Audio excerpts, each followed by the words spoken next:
먼저 하나님과 이웃사랑의 역사, 이 주제와 관련된 어떤 성경의 전체 역사를 대략 한번 살핌으로 오늘 말씀을 시작하겠습니다.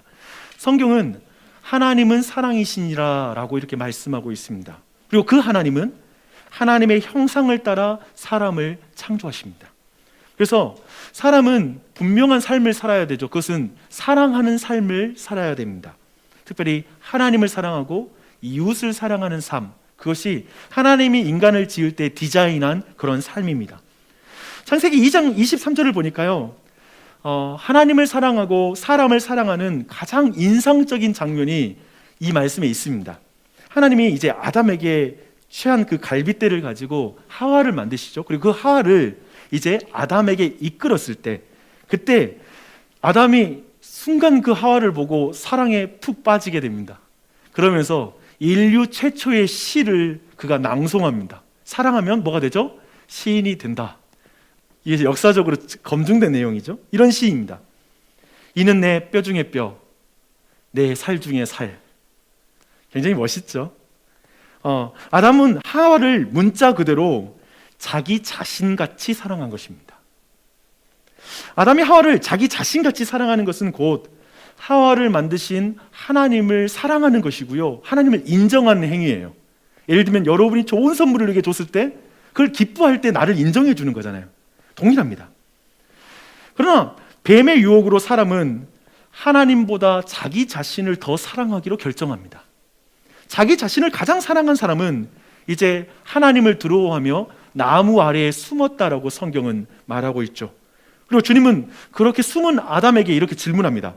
왜 금지된 열매를 먹었느냐? 이제 주목하셔야 돼요. 이때 아담은 이렇게 대답합니다. 하나님이 나와 함께 있게 하신 여자가 열매를 줘서 내가 먹었습니다. 이 말씀은 무슨 말인가요? 이 표현은 지금 아담이 자신을 하와보다 더 사랑하는 상태가 되었다는 말이죠. 그래서 자신의 죄를 하와에게 전가하는 그런 모습이기도 합니다. 또한 하와에게 자신의 죄를 전가하는 모습, 하와보다 자기 자신을 더 사랑하는 이 아담의 태도는 결국 하와를 만든 창조주 하나님을 인정하지 않는 행위이죠. 그래서 이렇게 말하죠. 당신이 내게 보내준 이 여자 때문에, 궁극적으로는 하나님 때문에 결국 이렇게 됐어요, 일이 라고 이렇게 말하는 것입니다. 아담은 이렇게 자신의 죄를 하나님과 그리고 하와에게 전가시킵니다. 자기 자신을 가장 사랑하자 인간은 하나님과 타자로부터 철저하게 소외되기 시작합니다. 하지만 하나님은 자기 자신을 사랑하면서 소외되고 있는 그 죄인을 여전히 사랑합니다. 그것이 성경의 하나님입니다. 우리의 하나님입니다. 그래서 하나님이 가장 사랑하는 성자 예수님, 곧 하나님의 본체이신 성자 예수님이 바로 사람의 몸을 입고 이 땅에 내려오셨습니다. 그리고 우리 안에 깨어진 형상, 하나님의 형상인 우리의 깨어진 형상을 회복시키기 위해서 하나님의 본체이신, 하나님 당신이신 그 하나님이 사람들에게 채찍을 맞아 그 형상이 너덜너덜해졌습니다. 제가 굳이 채찍을 맞아 찢겼다라는 표현을 쓰지 않고 너덜너덜해졌다는 표현을 썼습니다. 정말 살점이 떨어져 나가고 만신창이가 됐거든요. 그리고 십자가의 형틀에 달려 예수 그리스도는 죽으셨습니다. 성부 하나님은 성자 하나님을 십자가 위에서 소외시킵니다. 하나님이 자기 자신을 소외시키는 사건입니다. 하늘이 빛을 잃어버립니다. 어두워집니다. 왜요? 왜냐하면 스스로 자신을 소외된 그 죄인들을 구원해 하나님의 형상을 회복시키기 위해서 그렇게 행하셨습니다. 자기 사랑으로부터 사람들을 구원해 다시 하나님을 사랑하고 이웃을 사랑할 수 있는, 나 자신같이 사랑할 수 있는 사람으로 변화시키기 위해 하나님은 그렇게 행하셨습니다.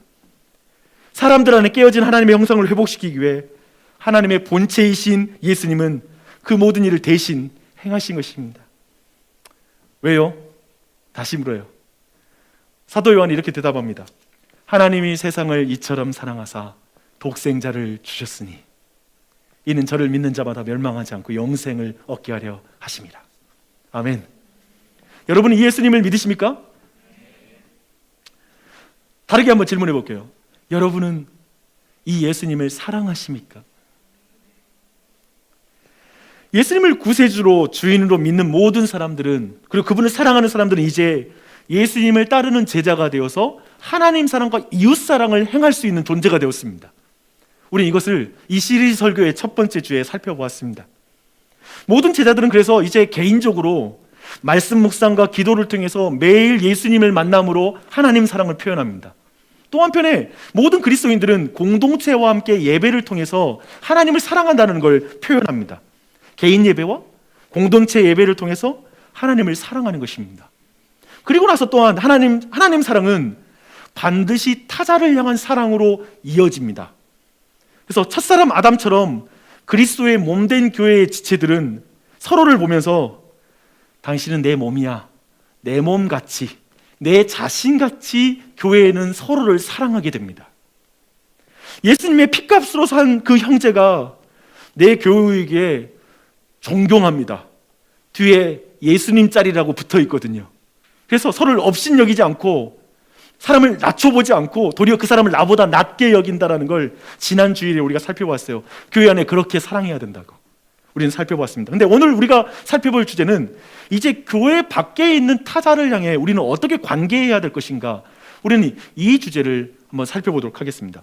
오늘 본문은 선한 사마리아인의 비유라고 불리는 굉장히 유명한 본문입니다. 아마도 선한 사마리안 하면요, 이제 일반적으로 교회 밖에 있는 사람도 어떤 사람인지는 대강 알아요. 그 정도로 유명합니다.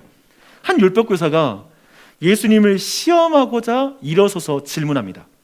내가 무엇을 하여야 영생을 얻으리까? 예수님은 율법에 무엇이라고 기록되어 있는지 되묻습니다. 율법에 대한 전문가답게 이 율법교사는 이제 모든 율법을 두 가지로 딱 요약합니다. 그 있잖아요, 전문가들이 잘하는 건 되게 복잡해 보이는 걸 카테고리화 시키는 걸 전문가들이 되게 잘하잖아요. 근데 정확하게 아주 탁월한 율법교사예요. 그래 이렇게 말합니다.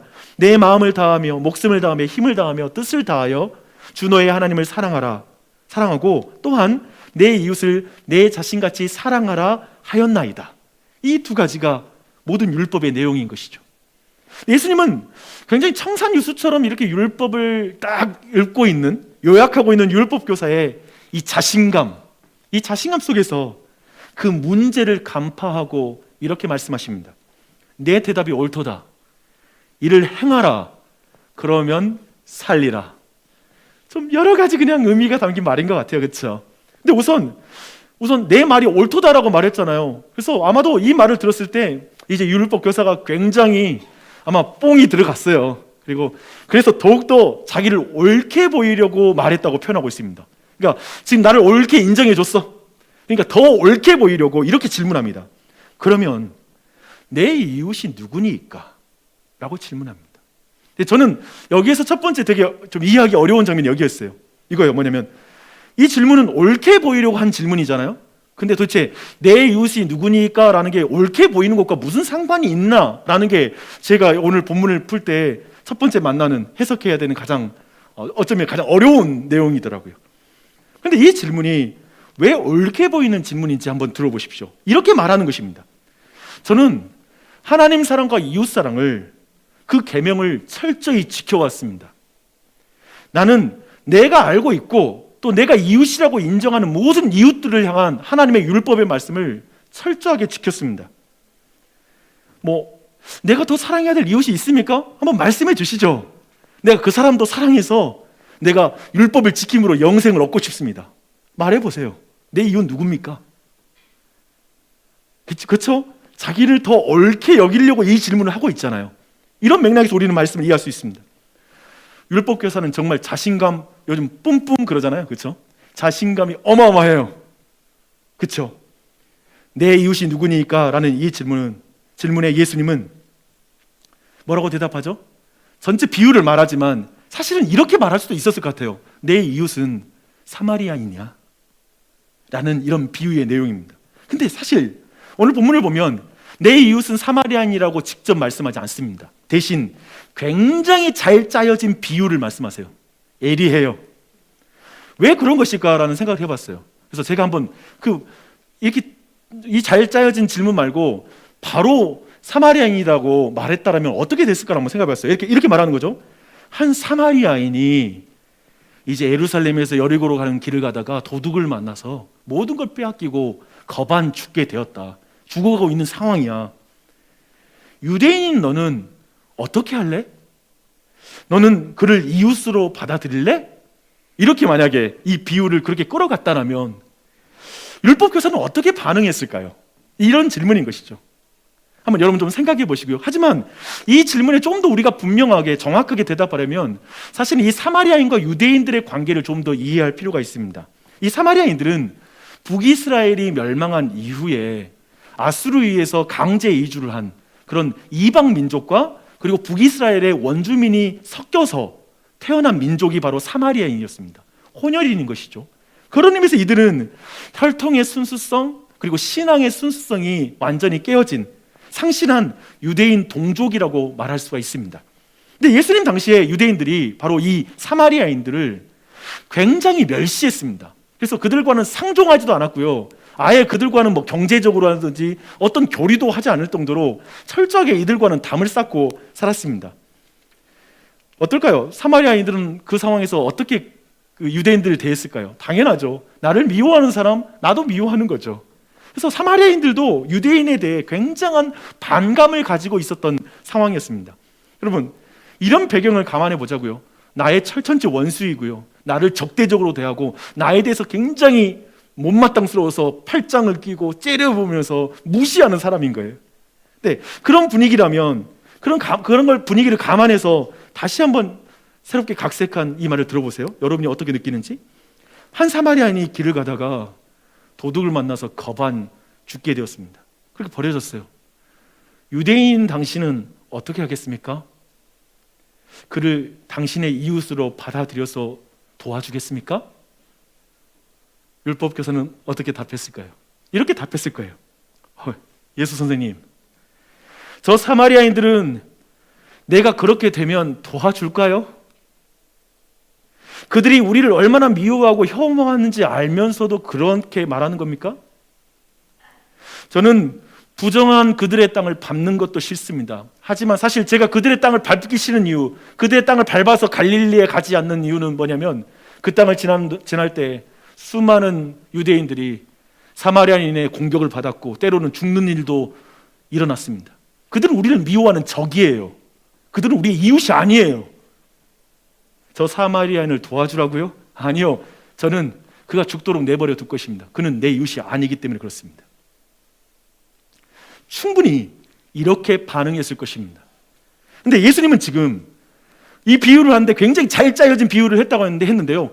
설정이 굉장히 달라요. 설정이 뭐냐면 한 유대인이 예루살렘에서 여리고로 내려가다가 강도를 만났습니다. 그러니까 예수님은 이 강도 만난 사람이 유대인이라고 말하지는 않거든요. 하지만 이 말을 듣는 모든 사람들은 그 사람이 유대인이라고 생각했을 것입니다. 왜냐하면 지금 예루살렘에서 저 여리고까지의 이 지역은 유대 땅이거든요. 또한 특별히 매해마다 1년에 한 차례면 유월절을 기념하는 순례객들이 바로 이 길을 순례의 길로 자주 이용했던 길입니다. 왜냐하면 그 길이 약 23.3km였다고 하는데요. 처음에 여리고가 저지대인데 그리고 예루살렘이 고지대인데 그 사이가 1025m 정도의 격차가 있습니다. 그러니까 그 길을 올라가는 순례의 길이었던 것이죠. 근데 이 길을 가는 동안에 굉장한 이 노정에 굉장히 큰 위협들이 있었습니다. 그것은 뭐냐면 강도였어요. 그런 의미에서 이 비유 이야기는 지금 듣는 사람들은 너무 이해가 잘 되는 그런 비유이죠. 그리고 그 한 사람이 유대인이었다라는 것도 누구도 의심치 않고 들었을 것입니다. 근데 어쩌면 청자들은 한 사람이 지금 순례를 마치고 내려가는 길이었나? 라고 생각하며 이 비유를 들었을 수도 있습니다. 근데 강도는 그 유대인의 옷을 벗기고 거의 죽은 것을 버리고 이제 떠납니다. 근데 마침 한 제사장이 그 길로 내려가다가 그를 보고 피하여 쌩 하고 지나갑니다. 우리 말 표현도 이런 표현 비슷한 표현 있잖아요. 쌩 뭐 깐다라고 표현하는데 아무튼 이거 딱 그런 느낌이에요. 한번 여러분 묘사를 보십시오. 되게 무미건조해요. 아, 엄청 무관심했구나라고 느껴지는 표현들이에요. 또한 한 레위인도 그를 보고 피하여 쌩 하고 지나갑니다. 같은 유대인인데 전혀 불쌍히 여기지 않는 거예요. 같은 유대인인데. 더군다나 보통 유대인들이 아니에요. 한 사람은 제사장이고 한 사람은 레위인이에요. 즉 이 두 사람은 뭐냐면 자신들의 직분과 그 지파의 역할상 죽어가는 사람을 그냥 보고 지나가면 안 되는 사람들인 거예요. 그러니까 쉽게 말하면 지금 자기 역할을 하지 않고 그냥 지나가는 거예요. 유대인인데, 제사장인데, 레위인인데 그렇다라는 것이죠. 그러면서 이 비유를 들은 저 율법 교사는 이 대목에서 뭘 느꼈을까요? 지금 이야기가 진행되고 있잖아요. 그는 아마도 너무나 일어날 법한 이 이야기 속에서 아마 빠져들어서 직무유기를 하고 있는 저 제사장과 저 레위인에 대해서 아마 비난하는 마음을 가졌을 수 있어요. 어떻게 참된 유대인이라면 이렇게 이웃사랑을 안 해? 라고 짜증이 났을 수 있죠. 율법교사는 지금 이제 이 사람을 누가 도와줄지, 예수님은 누가 도와줄 것을 말할 것인지 이제 귀를 좀 더 쫑긋 세우고 이제 이야기에 더 빠져들었을 것입니다. 그런데 예수님은 율법교사의 귀를 의심하게 하는 인물을 등장시킵니다. 한 사마리아인을 등장시킵니다. 그는 모든 면에서 저 유대인과 대조되고요, 또한 제사장과 레위인과 철저하게 대조되는 그런 사람입니다. 그 사람은 사마리아인이자 뭐라고 표현하냐면 여행자라고 표현하고 있습니다. 죽어가는 유대인을 불쌍히 여길 필요가 전혀 없는 사람이라는 것이죠. 여러분 여행할 때 어떠세요? 여러분 어떤 곳에 여행하다가 그곳에 있는 어떤 거린들 아니면 거리에서 잠자는 사람에 대한 어떤 장기적 책임과 프로젝트를 해야 되겠다는 마음이 듭니까? 여행은 자는 그런 마음을 느낄 필요가 없죠. 그곳에 사는 사람들이 책임질 문제지 내가 책임져야 될 문제로 볼 필요가 없죠. 그냥 지나치면 되는 거예요. 지금 말하는 거 뭐냐면 이 사마리아인은 누가 볼 때도 여기서 나설 필요가 전혀 없는, 도와줄 필요가 전혀 없는 그 사람을 여기에 지금 등장시키고 있습니다. 그러나 그는 먼저 강도 만나 죽어가는 그 유대인을 첫 번째로 불쌍히 여겼다는 표현을 쓰고 있습니다. 그래서 가장 먼저 가던 길을 멈췄겠죠. 근데 이 가던 길을 멈춘다는 건 지금 강도가 출몰하는 이 지역에서는 굉장히 위험한 일이었어요. 왜냐하면 알다시피 멈추는 순간 타겟이 되기 때문에 그런 것이죠. 그런 의미에서 그는 위험을 감수하고 지금 가던 길을 멈췄습니다. 그리고 나서 그는 가까이 갔다고 말합니다. 다름질한 거예요. 어서 뛰어가서 그 사람을 가까이 가서 그에게 응급처치를 합니다. 그리고 자신이 타던 그 짐승에 이 병자를 태웠다라고 말하고 있습니다. 근데 그렇게 하려면 자기가 그 짐승에서 내려와야 돼요. 불편함을 감수해야 돼요. 그 일을 행합니다. 그리고 여관에 데려갑니다. 그 당시에 여관은 여러 가지 목적으로 사용됐죠. 때로는 병원처럼 사용될 수 있는 장소였죠. 그리고 이제 그 사람의 치료비로 2데나리온을 주었다라고 말하고 있습니다. 아마도 제가 해석할 때 어떻게 봤냐면 이 2데나리온은 그 사람이 줄 수 있는 최대치였던 것 같아요. 왜 그러냐면 말하기를 더 들게 되면 내가 돌아올 때 다시 준다고 하잖아요. 사실 이것은 여러 불편함을 감수하는 거잖아요. 돈이 충분했다면 여기 100만 원 있으니까 여러 가지 하고 다 해결되겠죠 하고 맡기고 떠날 수 있겠죠. 하지만 다시 돌아와서 준다라고 말합니다. 근데 흥미로운 건 이 데나리온이 하루치 품삯이에요. 그런 의미에서 봤을 때 한 10만 원씩 계산한다면 한 20만 원을 주고 떠나는 거죠. 근데 지금 여행한 사람이 노잣돈이 한 20만 원 되는 거예요. 이 자체도 말하는 건 뭐죠? 그렇게 부요한 여행자가 아니라는 거 충분히 짐작할 수 있죠. 그렇게 부한 사람이 아닌데 쉽게 말하면 자기가 써야 될 거 털털 털어서 희생적으로 지금 이 사람을 도와주고 있는 거예요. 그걸 지금 강조하고 있는 거예요. 그리고 그 이후에 치료비까지 감당하겠다고 지금 나서고 있는 것이죠. 여러분, 이 비유 속의 사마리아인은 아마도 율법교사의 머리를 아주 헤집어 놨을 것입니다. 갑자기 사마리아인이 등장할 때부터 심상치 않았는데 모든 내용이 지금 율법교사의 모든 상식과 생각들을 다 뒤집어 버리는 것이죠.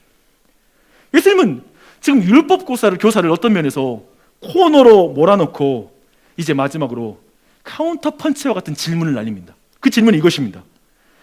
네 생각은 이 세 사람 중에 누가 강도 만난 자의 이웃이 되겠느냐?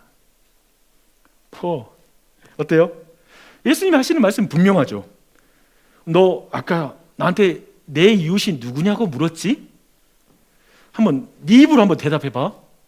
이 세 사람 중에 저 강도 만난 자의 이웃은 누구야? 이 말을 질문을 듣는 순간에 율법교사 무슨 대답을 해야 될지 알죠. 그렇죠? 알죠. 하지만 복잡했을 거예요. 예수님이 이렇게 질문하는 의도까지 복잡하게 생각하면서 아주 고민하면서 율법교사는 예수님이 아마도 사마리아인이요라고 말하는 걸 기대한다는 걸 알았는지는 모르겠는데 아주 뒤틀린 사람이라는 게 드러나요. 뭐라고 하냐면 사마리아인이요라고 말하지 않아요. 뭐라고 말하냐면 자비를 베푼 자요. 그러니까 지금 사마리아인이 내 이웃이요라는 말은 죽어도 말하기 힘든 거예요. 지금 그런 느낌이 있죠. 여러분, 지금 이 모든 비유는 끝났습니다. 지금 이 짧은 대화 가운데 지금 무슨 일이 일어나고 있는 거죠? 예수님은 왜 이 비유를 율법 교사에게 말씀하시는 거죠? 이 비유는 사실상 율법 교사의 모든 거짓 확신을 무너뜨립니다. 지금 율법 교사는 그가 모든 율법을 지켰다고 생각했죠. 그리고 하나님 사랑은 당연하고요, 이웃 사랑도 잘 실천했다라고 자기는 지금 생각하고 있었습니다. 그래서 자신이 더 사랑해야 될 이웃이 어디냐고 한번 말씀해 달라고, 내가 그걸 완성하겠다고, 온전히 지켜내겠다라고 이렇게 자신 있게 자기를 의롭게 보이려고 그렇게 말했던 사람이에요. 그러나 예수님은 너의 이웃은 너를 경멸하고 적대시하는 원수이다 라고 이렇게 말씀합니다. 이웃을 축소시켰을 때 율법을 다 지킨 것 같은 착각을 한 율법 교사는 사마리아인이 자신의 이웃에 포함되는 그 순간에 자신이 전혀 율법을 지키지 않았다는 걸 분명히 알게 된 것이죠. 분명히 알았을 거예요. 그리고 참된 사랑은 그 원수를 불쌍히 여겨 긍휼히 베푸는 사랑이라는 것. 그 말씀도, 이 주님의 말씀도, 그 사랑의 깊이도 지금 이 사람을, 율법 교사를 아주 뒤집어 놨을 것입니다. 자기를 대적하고 혐오하는 원수까지도 사랑하여 자기가 가진 것을 다 허비하고 희생하며 긍휼을 베푸는 그 사랑이 이웃사랑이다. 넌 그렇게 지켰느냐? 라고 할 때 그의 확신은, 그의 자신감은 무너졌을 것입니다. 내 이웃을 내 자신같이 사랑하라 라는 이 말씀의 의미 앞에 지금 어쩌면 이 율법 교사는 발가벗겨진 거죠. 자기의 실체가 그냥 다 드러난 것이죠. 이게 이 비유가 가지고 있는 첫 번째 힘입니다. 그리고 역할입니다. 여러분, 선한 사마리아인의 이 비유를 들은 율법 교사의 그 당혹스러움이 느껴지십니까? 너무 당혹스러운 질문 받을 때 얼굴이 화끈거리잖아요. 우리도 너무 충격을 받잖아요. 근데 이 율법 교사가 여러분이 지금 감안할 때, 상상할 때 어떤 당혹스러움이 있었을까라고 여러분이 상상하는 그 당혹스러움은 지금 이 비유를 진실하게 듣는 여러분에게 일어나는 당혹감과 비례할 것입니다. 아마도 이 말씀은 여러분의 말씀으로 들을 테니까요. 나는 어떻게 이웃을 사랑하고 있는가? 그리고 이 내용들은 여러분에게 해당할 때 여러분 안에 있는 당혹스러움이 다 버물려질 것입니다. 우리도 너무 당혹스러워요. 그렇지 않아요? 율법을 제정하신 예수님이 말씀하시는 그 율법의 실제는 우리가 생각하는 것의 이상이기 때문에 그렇습니다. 우리가 일상에서 이웃이라고 생각하며 사랑하는 대상이 너무 넓어지니까 지금 갑자기 우리는 이 말씀 들었을 때 부담을 느끼기 시작해요. 너무 당혹스러워요. 거기까지 이웃이야? 원수를 불쌍히 여기면서 행하라고 하는 그 사랑의 깊이를 볼 때에도 이것도 나를 너무나 뒤집어요. 내가 그렇게 사랑하고 있어? 나 지금 가까이 있는 원수는커녕 조금 나랑 다른 사람만 봐도 그냥 뒤집어지고 며칠씩 삐져 있고 아니면 며칠씩 분노하고 있는데 지금 뭐 이게 말이 돼? 도리어 길 위에서 신음하고 있는 사람이 딱 보이는데 멀리 돌아간 제사장과 레위인이 그게 나 같은데? 거기에 내가 더 가까운 것 같은데? 나 정도면 신앙생활을 잘해왔다고 생각했는데 사실은 내가 사랑할 대상을 굉장히 좁혀놨었구나. 만약에 내가 사랑해야 될 그 이웃이 넓어지는 순간에 내 잘 관리된 신앙이 완전히 부정당하는 것 같은 기분이 들 수 있습니다. 나 괜찮은 신앙인이었거든요. 문제 없다고 생각했는데 지금 발가벗겨지니까요. 그래서 불쾌할 수 있어요, 이 말씀이. 그래서 늘 내 기준에 나를 합리화하며 하나님을 예배하는 것에 익숙한 사람, 뭐 이렇게 교회 생활하고 예배하면 되지, 예배 시간 이렇게 지키면 되지, 교회 생활 이렇게 하면 되지, 아니거나 또한 내 기준으로 교우들과의 관계를 규정하고 또 내 이웃에 대해서 내 기준으로 규정해서 저 사람은 이웃이고 저 사람은 아닌 것 같아. 그런데 이렇게 이 정도만 하면 된 거지라고 생각하는 걸 규정하는 게 아주 자기 주관과 자기 주도적인 게 굉장히 강한 사람은 지금 이 말씀이 굉장히 당혹스럽죠. 불쾌하죠. 부정당한 느낌이 들 수 있습니다. 그래서 사마리아인, 곧 내 인생의 적, 내가 싫어하는 그 사람을 내 이웃으로 인정하라는 이 말씀이 너무나 인정하기 싫은 거죠. 그래서 차마 자신의 입으로 제 이웃은 사마리아인입니다라는 것을 말하는 것을 너무 싫어했던 그 유대인처럼 나도 이 말씀을 받아들이는 게 너무 싫어요. 어쩌면 이 말씀 듣는 이 안에도 지금 이걸 밀어내고 싶을 수 있어요. 이건 아니야. 거기건 아니지. 여러분, 오늘 마을 모임에서 한번 나눠보십시오. 100%입니다. 이런 말이 나올 것입니다. 도대체 어디까지 사랑하라는 말이야? 아니 도대체 누구까지 사랑하란 말이야? 이 말이 돼요? 아니 사람이 그렇게 사랑할 수 있는 게 말이 돼요? 다 인간 이기적이고 죄인인데 뭐 이렇게 뭐 말씀해요? 이렇게 오늘 말씀을 지금 들을 때 저 율법교사처럼 혹시 동일하게 코너에 몰린 기분이 든다면 여러분은 지금 이 비유를 잘 들은 것입니다. 지금 이 설교를 아주 잘 들었어요. 잘 이해하셨어요.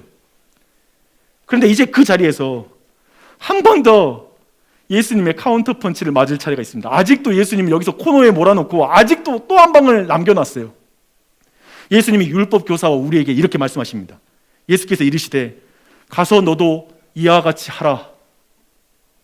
이 말이 오늘 비유의 끝이에요. 재밌죠? 어떤 면은 좀 잔인해요. 가서 너도 이와 같이 하라. 저는 이 말씀이 율법 교사를 넉다운 시키는 카운터 펀치와 같은 말씀이라고 생각합니다. 예수님은 분명히 선한 사마리아인의 비유를 통해서 지금 율법을 다 지켰다고 생각하며 스스로 의롭다고, 나 이 정도면 괜찮다고, 충분하다고 생각했던 그 율법 교사에게 그 율법 교사가 또 내 이웃은 누구입니까? 라고 물어봤잖아요. 근데 그 모든 걸 뒤집어 놓으셨잖아요. 율법 교사도 우리도 율법의 실제의 의미 앞에 설 때 율법을 행함으로 의로워질 수 없다라는 것에 결론에는 도달하셨잖아요. 그래서 아까 말했잖아요. 그것을 깨닫는 사람이 외치는 게 그거예요. 도대체 누구까지 사랑하는 말이에요? 어디까지 사랑해야 돼요? 얼마나 사랑해야 돼요? 이렇게까지 사랑하는 게 가능한 말인가요? 인간이 그렇게 사랑할 수 있습니까? 바로 그 지점이에요. 절규해야 됩니다. 그렇게 반응하는 것이 선한 사마리아인의 비유가 가지고 있는 첫 번째 역할이기 때문에 그래요. 지금 율법 교사는 이 절규를 하게 되어 있다는 거예요. 근데 그런 얘기에 이렇게 말하는 거예요. 가서 너도 이와 같이 하라. 근데 이게 좀 의미가 이게 무슨 의미를 이해해야 될지, 이 말씀을 이렇게 이해할 수 있을까요? 내가 율법을 온전히 행하지 못한 것 이제 깨달았지? 너 지켰다고 자신감이 있었는데 사실은 그거 온전히 못 지킨 거 이제 알았지?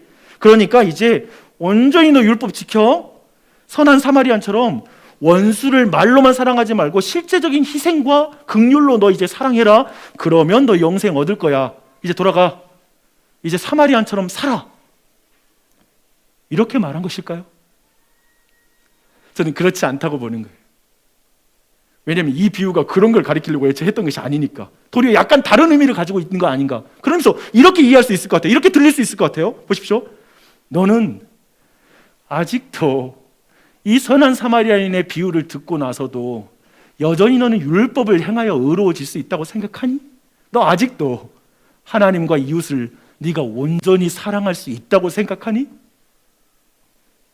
그래, 그렇게 생각한다면 선한 사마리아인처럼 살아라.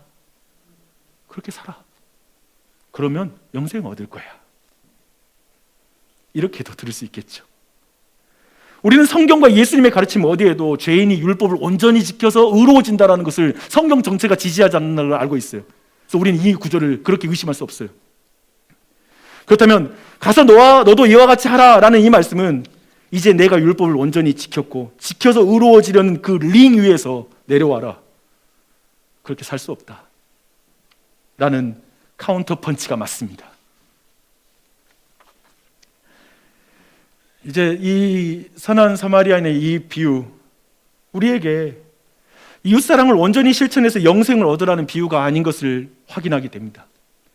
도리어 예수님이 선한 사마리아인의 비유를 통해 사실은 자신을 가리키고 있다는 걸 이제 주목하셔야 됩니다. 이게 두 번째 이 비유가 가리키고 있는 것입니다.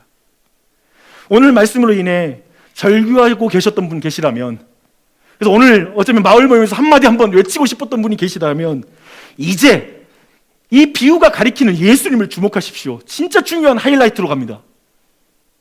성경에서 말하는 모든 인간은 강도 만난 자와 같은 인생입니다.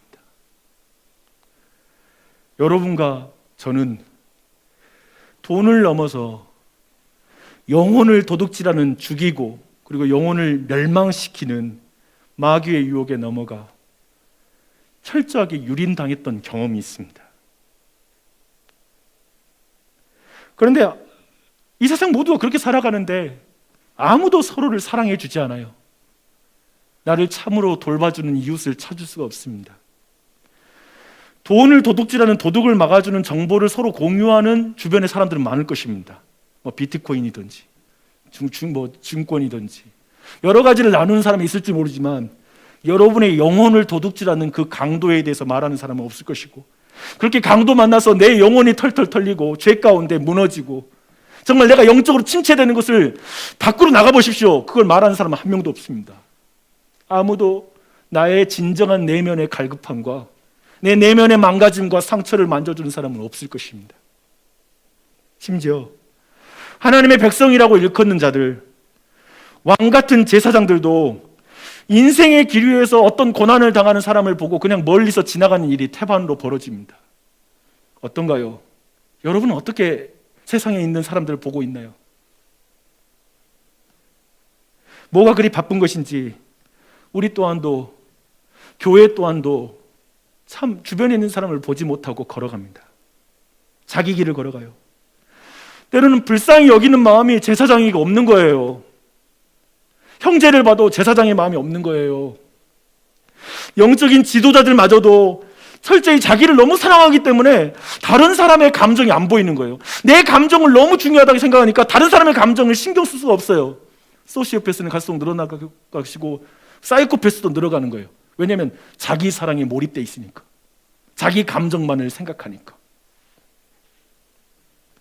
그리스도인마저도 다시 수익을 거둘 수 있는 투자는 할 망정, 어떤 보상도 할 수 없는 사람에게 희생하는 것은 너무 어렵습니다. 한 푼도 쓸 수가 없는 거예요.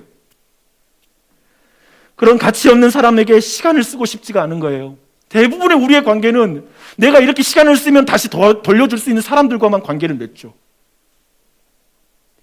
그렇게 세상 속에서 많은 영혼들이 죽어가는데 너가 먼저 다가오면 나도 다가갈게. 기브 앤 테이크라는 것은 그리스도인들에게도 너무나 중요한 원리죠. 이걸 극복하는 거 쉽지 않습니다. 그런데 거반 죽게 된 영혼에게 달려가는 분이 계십니다. 그분은 죄인에게 가까이 다가가기 위해서 하늘의 모든 영광을 버리고 이 땅에 사람을 몸을 입고 죄인의 모양을 가지고 죄인들을 찾아오셨습니다. 그러나 사람들은 그 예수님을 대적했고 그리고 비난했고 저주했습니다.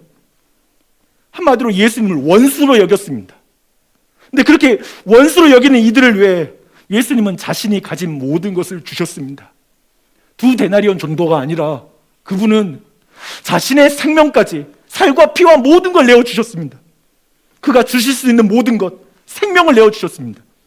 예수님은 자신의 십자가에 못 박고 그분을 저주하는 자들에게 이렇게 말씀하셨습니다. 아버지, 저들을 용서해 주십시오. 저들이 자기가 하는 일을 알지 못합니다. 예수님은 이웃을 온전히 사랑하지 못하는 우리를 위해 오신 진정한 이웃이십니다. 그분은 참된 사랑을 우리에게 주셨습니다. 예수님이 이렇게 선한 사마리아인이 가리키는 그분입니다. 단지 재산을 나누는 것을 넘어 자기 목숨까지 내어주신 진정한 이웃. 우리는 이렇게 예수님 안에서 그 사랑, 참된 이웃의 그 진정한 사랑을 받음으로 말미암아 이제 다른 이웃을 사랑할 수 있는 용기를 얻습니다. 여러분, 이제 이 모든 내용 정리할게요. 그래서 이 모든 걸 종합하면 선한 사마리아인의 비유를 통해 예수님이 우리에게 요구하시는 것을 간단하게 요약할 수 있습니다. 주님은 우리에게 선한 사마리아인처럼 온전하게 이웃사랑을 행하는 의인이 되어 자신을 따르라고 하는 게 아닙니다. 도리어 나의 죄인됨을 알고 참 내가 이기적이지, 난 참 이웃사랑을 행하기보단 그런 거 있잖아요, 뭐 얼마나 내 중심적인지, 내 중심으로 모든 스케줄 짜잖아요. 뭐 하나 변동일 때 내 스케줄대로 시간을 다 바꿨으면 좋겠고, 뭐 그리스도인이어도 아니어도 다 그런 자기 중심성이 있어요. 참 내가 얼마나 이기적입니까 주님, 내가 참 죄인이에요 라는 걸 깨닫고 예수님 앞에 무릎을 꿇고 주님의 은혜를 구하라고 명령하시는 것입니다. 그래서 지금 율법 교사가 취할 행동은 뭐냐면, 내가 말씀을 못 지켰네요 예수님, 내가 어떻게 하죠? 라고 하는 반응을 보이는 게 맞죠. 또한 그 은혜 안에서 예수님이 걸으신 그 이웃사랑의 길을, 예수님 나도 그 길을 걷고 싶어요 라고 고백하는 것.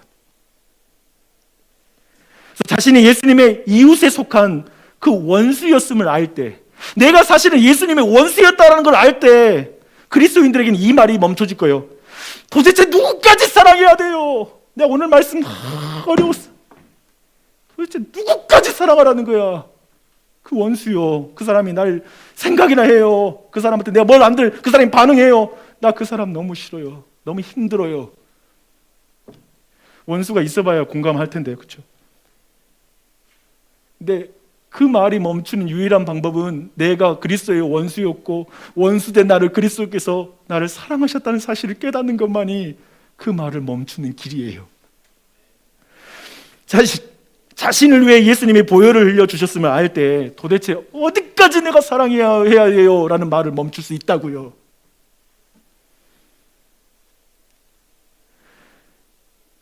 내가 죄책감을 줄이고자 이웃을 축소하는 순간에 나를 향한 은혜도 축소됩니다. 제가 보니 그래요. 대부분 우리는 거기에 익숙해요. 교회 생활하면서 하나님 사랑과 이웃 사랑에 대한 자기 나름대로 철학 가운데 철저히 축소시키는 신앙생활을 정당화하고 합리화하는 게 우리의 익숙하고 아주 전문적인 영역이에요. 그런데 그렇게 하나님 사랑과 이웃 사랑을 축소시키면 죄책감이 덜 느껴지겠지? 라고 생각하며 신앙생활 할 때 그를 향한 하나님의 용서의 은혜도 축소될 것입니다. 하지만 죄인됨을 인정하고 원수까지 내 이웃으로 인정할 때 우리는 도리어 그리스도의 은혜를 구하고 그분을 따르는 그리스도인이 될 것입니다. 여러분, 이게 그리스도인이에요. 그리스도인이라 함은 탁월한 사람이 되는 게 아니라 은혜가 필요한 줄 알고 은혜 받고 그리스도의 도움을 구하며 그분을 따라가는 것. 주님이 말씀하신 어떤 기준을 절대 낮추지 않는 것. 안 되니까 기도하고 주님의 성령을 더 구하며 가는 거지, 의무를 없애서 자유한 법은 없다. 이웃사랑의 의무, 주일 성수의 의무, 모든 의미를 다 날려버리면 내가 자유한 신앙이 된다? 아니요. 그리스도의 용서의 은혜로 성령과 함께 자유한 줄 믿습니다. 주 안에 사랑하는 여러분, 주님의 말씀 들으십시오. 내가 너희를 사랑한 것 같이 너희도 서로 사랑하라. 강도 만난 너에게 내가 이웃이 되어 준 것처럼 이제 내가 내 인생길 위에서 만나는 그 사람들에게 이웃이 되어주지 않겠니? 나처럼 대해주지 않겠니? 이 말씀을 들으십시오. 여러분, 우리의 인생이 어디에 있습니까? 우리의 이웃이 어디에 있습니까? 우리의 인생은, 여러분, 우리의 이웃들은 우리가 걷는 그 길 위에 있어요.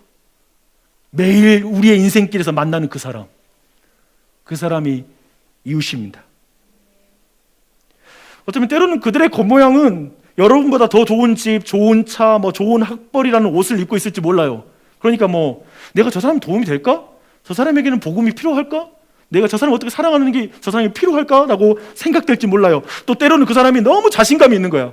여러분, 복음 세상 사람 볼 때 딱 막힐 때가 언제냐면 너무 인생 자신감 넘칠 때. 문제가 하나도 없을 때, 뭐든지 다 생각한 대로 단단한 사람 만날 때 저 사람은 오래 기다려야 되겠다라는 생각이 들죠. 근데 기억하십시오. 모두 강도 만난 사람입니다. 모두 죽어가고 있는 인생입니다. 그들을 불쌍히 여기는 마음을 달라고 기도하십시오. 타자를 향해 저 사람 내가 불쌍히 여기기를 원합니다. 너무 나의 길, 나의 목적지, 나의 고통, 나의 감정만 본 나머지 길 위에서 만나는 이웃들을 못 보는 인생 살지 마십시오. 친구가 없어요.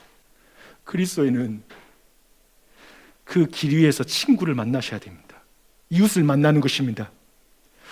혹시라도 내 감정에 충실한 나머지 이웃에 대한 고통의 감각에 무감각해지는 것을 두려워하십시오. 여러분의 이웃을 여러분의 기준으로 좁혀서 생각하지 마십시오. 원수와 같은 그 사람도 이웃인 것을 인정하십시오. 저 사람에게도 그리스도가 필요하다고 인정하십시오. 그때 여러분 그렇게 이웃을 확 넓혀버리면 죄책감이 늘어난다고요? 부담이 늘어난다고요? 맞습니다.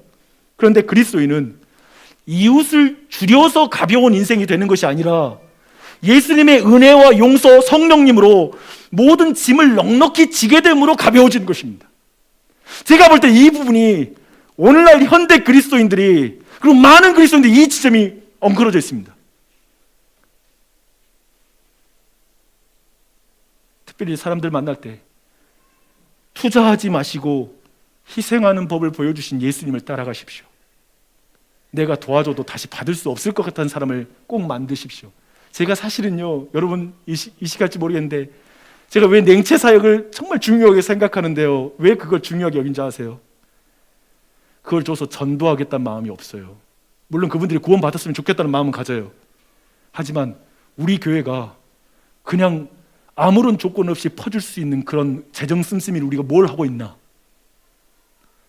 아무런 대가 없이 우리가 나누는 그 국률의 사역은 도대체 우리에게 뭐가 있나? 우리 교회가. 저는 냉채 사역 그거라고 생각해요. 그리고 한편에 우리가 앞으로 써야 될 재정들은 그런 부분이 많아져야 될 거라고 믿습니다. 어제 제주도에 사는 한 동기 목사님한테 연락이 딱 온 거예요. 저녁에 설교 준비하고 내 마음으로는 되게 바빴어요. 또 그분 전화 오면 너무 또 길게 이야기하는 경향이 조금 있어가지고 그 형이 설교를 들으면 다시 전화 올 것 같은데, 근데 빨리 끊고 싶은 마음이 좀 막 들더라고요. 또 오랜만에 또 전화 오기도 했고. 근데 그분 형님 말이, 한 지인이 나주로 이사를 했는데 그분과 내가 좀 교제해 줬으면 좋겠는데 그분이 비그리스도인인 거예요. 하나님 알지 못한대요. 또 어제 사실 두 가지 일이 있었어요. 어제 이 지역으로 이주하시는 분이 그 김관성 목사님이 소개해줘가지고 우리 교회에 이제 방문해 보는 하겠다고 하는 그런 분이 나타났고, 이분은 이제 내가 이제 만나고 하는데 그냥 교제하고, 말하는 게 너무나 이해됐던 뭐냐면 그냥 좋은 친구가 되어주면 좋겠다고, 어려운 인생길을 가고 있는데 그냥 좋은 친구가 되었으면 좋겠다는 말씀이었습니다. 근데 말씀 준비하는데 그냥 마음에 지금 막 머릿속에 뭐가 있었냐면, 저는 그게 있거든요. 뭐에 집중되기 시작하면 중간에 들어온 것들의 반응이 잘 안 되거든요. 막 설교 준비를 머릿속으로 막 돌아가고 그 이야기를 듣는데 그냥 깊이 반응하지 못하고 네 알겠습니다 그렇게 하고 전화를 끊었어요. 근데 설교를 준비하고 이 말씀 준비하는데 그게 생각이 나는 거예요. 나도 어떤 목적지라는 곳에 난 달려가고 있잖아요. 근데 그 사이에 보이는 사람이잖아요. 이 사람은 어쩌면 강도 만난 사람이라고 말할 수 있잖아요.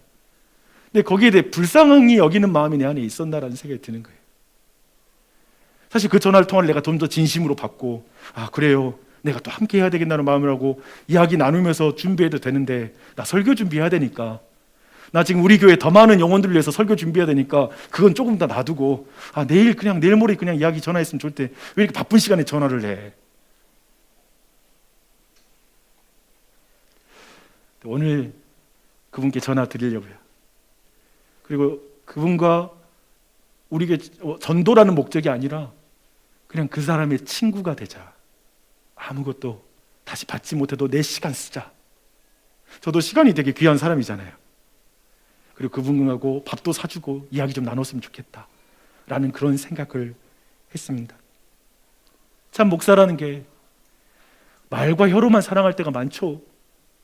행함과 진실함으로 사랑하는 것도 다른 것 같아요. 사랑하는 여러분, 회사에 가서 보이는 사람들이 있죠.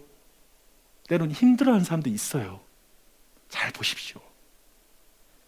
그러면 그 사람에게 차 한 잔 사십시오. 내일도 바쁘죠, 사실. 근데 내일에 몰입되면 다른 사람에게 공감과 불쌍히 여기는 마음을 못 가져요. 주변도 보면서 가십시오. 시간 잠깐 내고 밥 한 끼 사주세요. 최근에 한 교우가 직장 동료에게 통닭 쐈대요. 근데 직장 동료들끼리 통닭 쏘는 일도 별로 없으시죠, 그렇죠? 쉽지 않잖아요. 그럴 필요 없는데. 내가 그런 상황 되면 저 사람이 도와줄까?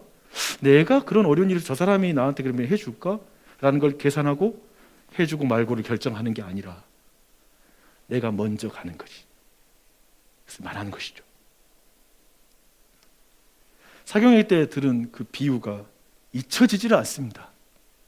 아직도 우리 교회에 사경회 여운이 있는데요. 이거예요. 최고급 뷔페 저녁을 앞둔 사람은 컵라면 점심을 양보할 수 있다.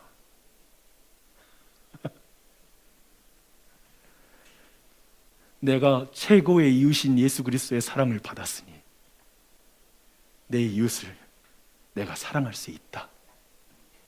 먼저 하지.